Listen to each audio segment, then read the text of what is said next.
So ito mga kabasyong, ito ay secondary. Ayan, secondary. So para malaman nyo kung working pa ito, tulad nito, mukha na siyang, ayan, galing kasi ito sa kinatay na owner. So ang makina niya is 4K engine, 4K carburetor. Ito sa 4K carburetor. Actually, tignan nyo sa 2E, oh. Yan. Diba? Parehas sa parehas sila. Pero magkaiba lang yung ayan. Kapag isasalpak mo, parehas sa parehas sila, eh. Ito nga lang may linkage. Ayan. Iba yung linkage niya. Parehas na parehas yung katawan.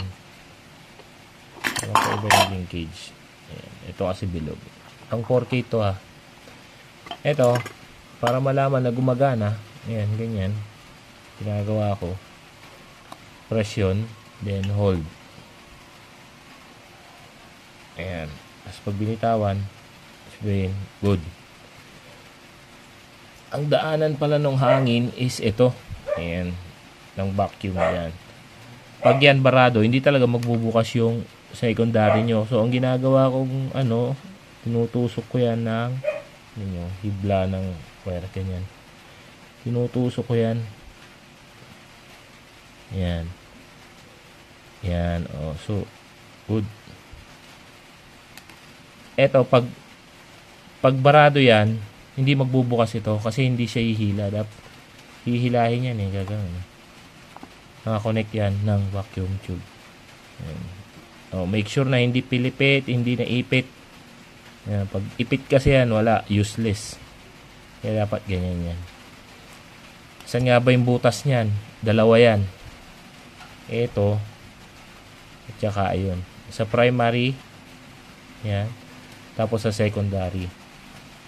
Tini-trigger na ito na mabuksan itong secondary para magbukas itong ating butterfly secondary. Yan.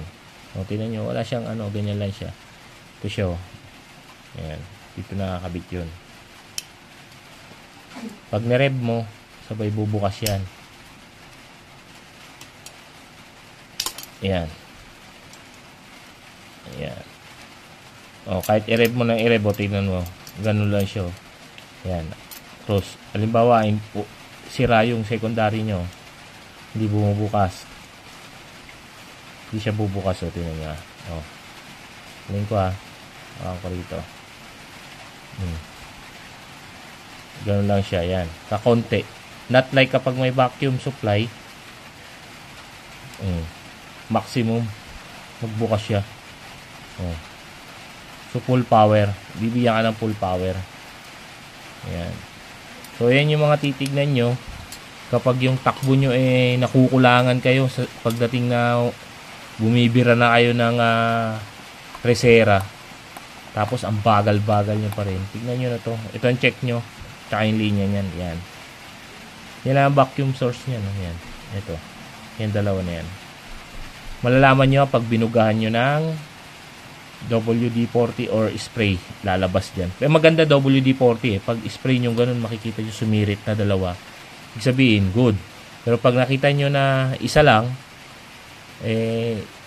ano nyo na rito, linisan nyo na. So, yun yung ginawa ko, ang panlinis. Yung mas mahaba pa rito. Pero ingat kayo, ha, baka mabali. Pag nabali kasi to na isinusundot nyo, wala na, nandito na to sa loob. Ayan, ganyan, oh. Lahat mas mahaba pa. Tapos pag in-sprayan nyo, lumabas doon yung ng WD-40 or carb cleaner, ibig sabihin, goods. Yan.